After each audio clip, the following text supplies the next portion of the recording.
ഒരു കൈയിലെടുത്തുകൊണ്ടും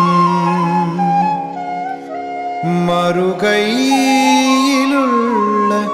നറുവെണ്ണ നുകർന്നുകൊണ്ടും തന്നാശ്രിതർക്ക് തുണയായി വിളങ്ങിടുന്ന നാരായണീയ ഗുരുവായൂരപ്പ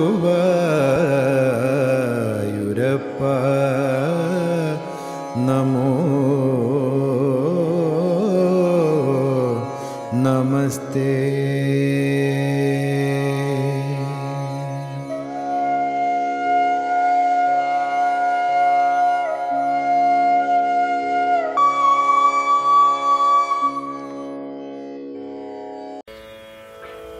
ഒൻപതാമത്തെ ശ്ലോകം ഭഗവാൻ ആ ബ്രാഹ്മണനോട് പറയാണ്, ഇപ്പോഴിതാ എന്റെ അവസ്ഥയും ആ രുക്മിണിയുടെ അവസ്ഥ പോലെ തന്നെയാണ് എന്ന് പറയാണ്. അകഥയഃ ത്വം അധ ഏനം അയേ അകഥയസ്ത്വമധൈനമയേ സഖേ തദ് അധിക മമ മന്മഥവേദന നൃപസമക്ഷമുപേത്യ ഹരാമ്യഹം തദ് അയി താം ദയിതാം അസിതേക്ഷണാം. അഥ അനന്തരം, ഈ ഒരു സന്ദേശം കേട്ടതിനു ശേഷം, ത്വം ഭഗവാനെ അങ്ങ്, ഏനം ഇപ്രകാരം ആ ബ്രാഹ്മണനോട്, ഏനം അവനോട്, അകഥയഃ ഇപ്രകാരം അരുളി ചെയ്തു. അയേ സഖേ അല്ലയോ സ്നേഹിത, മമ എനിക്കിപ്പോൾ, തദധിക രുക്മിണി പറഞ്ഞല്ലോ അതിനേക്കാൾ അധികം, മന്മഥവേദന ആ കാമ താപ വിരഹം ഇപ്പോൾ എനിക്കും ഇതാ, അല്ലെങ്കിൽ ഞാനും ഇതാ അനുഭവിക്കുന്നു. തത് അയി അതിനാൽ അല്ലയോ സ്നേഹിത, അഹം ഉപേത്യ ഞാനിതാ അവിടെ വന്നിട്ട്, നൃപസമക്ഷം അവിടെയുള്ള രാജാക്കന്മാർ, കാരണം സ്വയംവരം എന്നാൽ ഒരുപാട് രാജാക്കന്മാർ വരും, അങ്ങനെയുള്ള ആ രാജാക്കന്മാർ നോക്കി നിൽക്കെ തന്നെ, അസിതേക്ഷണാം നല്ല കറുത്ത സുന്ദരമായ കണ്ണുകളോടുകൂടിയ, ദയിതാം ആ സുന്ദരിയെ, ദയിതാം താം സുന്ദരിയായിട്ടുള്ള ആ സുന്ദരിയും എനിക്കിപ്പോൾ പ്രിയതമയുമായിരിക്കുന്ന താം രുക്മിണിയെ, ഹരാമി ഞാൻ ദാ കൊണ്ടുപോരുന്നുണ്ട്, അതായത് ഞാൻ കടത്തി കൊണ്ടുപോരുക തന്നെ ചെയ്യും എന്ന് ഇവിടെ ഭഗവാനും പറയുകയാണ്. അപ്പൊ ഈ സ്വയംവരത്തിലും ബലാത്കാരേണ രാജകുമാരിമാരെ കൊണ്ടുപോവുക എന്നതൊക്കെ ക്ഷത്രിയന്മാർക്ക് വിഹിതമാണ്, അവർക്കതൊരു തെറ്റായ കാര്യമല്ല. അപ്പൊ അവിടെ ഭഗവാൻ ബ്രാഹ്മണനോട് പറയാണ്, ഇപ്പോഴിതാ എന്റെ അവസ്ഥയും മറിച്ചല്ല, ഞാനും ഇപ്പോൾ കാമപീഡയാൽ അത്യന്തം വിരഹവേദന അനുഭവിക്കുന്നു. അതുകൊണ്ട് തന്നെ ഒട്ടും താമസിക്കേണ്ട, നമുക്കിപ്പോൾ തന്നെ പുറപ്പെടാം. എന്നിട്ട് ആ രാജകൊട്ടാരത്തിലെത്തി നൃപസമക്ഷം രാജാക്കന്മാർ കാണുക തന്നെ ഞാൻ എന്റെ പ്രിയതമയായിരിക്കുന്ന, ഇപ്പോൾ തന്നെ ഞാനത് ഉറപ്പിച്ചിരിക്കുന്നു, അങ്ങനെയുള്ള ആ രുക്മിണിയെ ഞാൻ കട്ടുകൊണ്ടുപോരുന്നുണ്ട്, അല്ലെങ്കിൽ ഞാൻ ആ രാക്ഷസ വിധി പ്രകാരം അവളെ എന്റേതാക്കാൻ പോവുകയാണ് എന്ന് ഭഗവാനും ബ്രാഹ്മണനോട് പറഞ്ഞു. ശ്ലോകം 9. അകഥയസ്ത്വമധൈനമയേ സഖേ തദധികാ മമ മന്മഥവേദന നൃപസമക്ഷമുപേത്യ ഹരാമ്യഹം ദയിതാം അസിതേക്ഷണാം. ഹരിശരണം. എല്ലാ സജ്ജനങ്ങൾക്കും നമസ്കാരം. പിതൃക്കൾക്കും ഗുരുക്കന്മാർക്കൊക്കെ നമസ്കാരം. ശ്രീ ഗുരുവായൂരപ്പനെ സ്മരിച്ചുകൊണ്ടും നാരായണീയ കർത്താവായ വ്യാസ അവതാരമായ ഭട്ടതിരിപ്പാടിനെ സ്മരിച്ചുകൊണ്ടും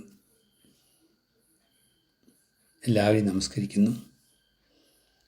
ദശകം 78, ശ്ലോകം 9. ഇവിടെ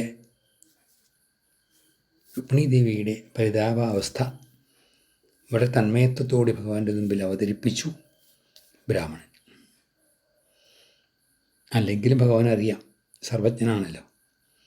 അതുമാത്രമല്ല, രുക്മിണിയെക്കുറിച്ചുള്ളതായ വിവരം നാരദ മഹർഷി പറഞ്ഞു കൊടുത്തിട്ടുമുണ്ട്. അന്ന് തൊട്ട് തന്നെ തൻ്റെ പ്രേയസിയാക്കണം, തൻ്റെ കൂടെ ചേർക്കണം രുക്മിണി എന്ന് അന്ന് തന്നെ തീരുമാനിച്ചിട്ടുള്ളത് ഭഗവാൻ. വീണ്ടും ലക്ഷ്മി അവതാരത്തിനെ നമ്മളൊന്ന് സ്മരിക്കുന്നത് നല്ലതാണ്. അപ്പം അന്ന് തൊട്ട് തന്നെ രുക്മിണി ദേവിയോടുള്ളതായ പ്രേമഭാവവും കാമഭാവവും ഒക്കെ ഭഗവാനിൽ ഉടലെടുത്തിരുന്നു. മനുഷ്യാവതാരം ആണല്ലോ, മനുഷ്യനായിട്ട് അവതരിക്കുകയാണല്ലോ ഇവിടെ. അതേസമയം പ്രവൃത്തികളിലൊക്കെ ഈശ്വരീയ ഭാവം ധാരാളമുണ്ട് കൃഷ്ണാവതാരത്തിൽ. അതുകൊണ്ട് ബ്രാഹ്മണനോട് പറയുകയാണ്. എന്താ പറയണതെന്ന് ചോദിച്ചാൽ, ഹേ ബ്രാഹ്മണ, രുക്മിണിക്ക് എന്നോടുള്ളതായ പ്രേമ കാമഭാവങ്ങളെക്കാൾ കൂടുതൽ എനിക്ക് അവളോടുണ്ട്. ഒരു ഭക്തന് ഭഗവാനുള്ളതായ പ്രിയത്വത്തിനേക്കാൾ കൂടുതൽ ഭഗവാന് ഭക്തനോട് പ്രിയത്വമുണ്ട്. അതുകൊണ്ടാണ് നമ്മളൊക്കെ ജീവിച്ചിരിക്കുന്നത്. അതുകൊണ്ടാണ് സകല ആപത്തുകളിൽ നിന്നും നമ്മൾ രക്ഷപ്പെട്ടുകൊണ്ടും കുറേയൊക്കെ ശാന്തമായിട്ട് നമുക്ക് ജീവിക്കാൻ സാധിക്കുന്നതൊക്കെ തന്നെ ഭഗവാന്റെ ഭക്തവാത്സല്യം കൊണ്ടാണ്, നമ്മുടെ കഴിവ് കൊണ്ടല്ല. അതുകൊണ്ടാണ് ഒരടി അങ്ങോട്ട് വെച്ചാൽ ഭഗവാൻ 10 അടി ഇങ്ങോട്ട് വയ്ക്കുന്ന പറയും. കാത്തിരിക്കുകയാണ് നമ്മുടെ വിളി, കാത്തിരിക്കുകയാണ് നമ്മുടെ ആ പ്രേമഭക്തിയെ സ്വീകരിക്കാനായിക്കൊണ്ട്. അതുകൊണ്ട് പറഞ്ഞു, രുക്മിണിക്കുള്ളതിനേക്കാൾ കൂടുതൽ വൈകാരികമായ ഒരവസ്ഥ രുക്മിണിയോട് എനിക്കുണ്ട്. അതുകൊണ്ട് ബ്രാഹ്മണൻ ഒന്നുകൊണ്ടും ഭയപ്പെടണ്ട, ഞാൻ അവിടെ വന്ന്, അതായത് വിദർഭയിലെത്തി, വേണ്ട സമയത്ത് ഞാൻ അവിടെ എത്തി അതിസുന്ദരിയായിരിക്കുന്നതായ ശ്രേഷ്ഠിയായിരിക്കുന്നതായ രുക്മിണി ദേവിയെ ഇതാ എന്നാണ് പറഞ്ഞിരിക്കുന്നത്. അതായത് ഒരു തരത്തിൽ പറഞ്ഞാൽ മനസ്സുകൊണ്ട് ഭാര്യയാക്കി കഴിഞ്ഞു, പ്രിയപ്പെട്ടവളാക്കി കഴിഞ്ഞു എന്നർത്ഥം. അവിടെ വന്ന് ഞാൻ ക്ഷത്രിയർക്ക് യോജിച്ചതായ തരത്തിൽ, ക്ഷത്രിയർക്ക് അനുവദിച്ചിട്ടുള്ളതാണ് രാക്ഷസീയമായ വിവാഹം എന്ന് പറയും.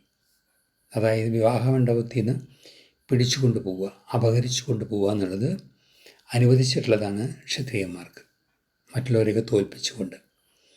അതുകൊണ്ടാണ് ഇവിടെ പറഞ്ഞതും, ഞാൻ അവിടുന്ന് രുക്മിണിയെ അപഹരിച്ചു കൊണ്ടുപോകുന്നോളാം എന്ന് പറഞ്ഞത്. അത് ക്ഷത്രിയർക്കുള്ളതായ അവകാശമാണ്. അതവരുടെ ശക്തിവീര്യങ്ങളെ സൂചിപ്പിക്കുന്നതായ ഒരവസ്ഥയും കൂടിയാണ്. അങ്ങനെ ബ്രാഹ്മണനോട് പറഞ്ഞ് ബ്രാഹ്മണനെ സമാധാനിപ്പിച്ചു. ഒരു തരത്തിൽ തൻ്റെ ദൗത്യം വിജയിച്ചു എന്നുള്ളതാണ് ബ്രാഹ്മണനെ സംബന്ധിച്ചുള്ളതായ മനസ്സംതൃപ്തി, ആത്മസംതൃപ്തി.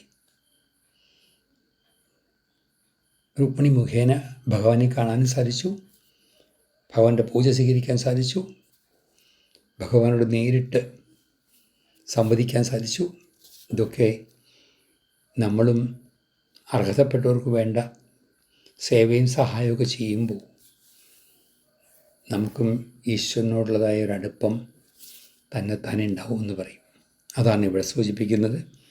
അപ്പം അതിൻ്റെ നല്ല വശങ്ങളൊക്കെ ഉൾക്കൊണ്ടുകൊണ്ട് നമ്മുടെ ജീവിതത്തിലും ദുഃഖിതരെ, ദുരിതമനുഭവിക്കുന്നവരെ, അശരണരെ, അവർക്കൊക്കെ വേണ്ട സഹായങ്ങൾ ചെയ്തു കൊടുക്കാനും നമ്മൾ ശ്രമിക്കേണ്ടതാണ്.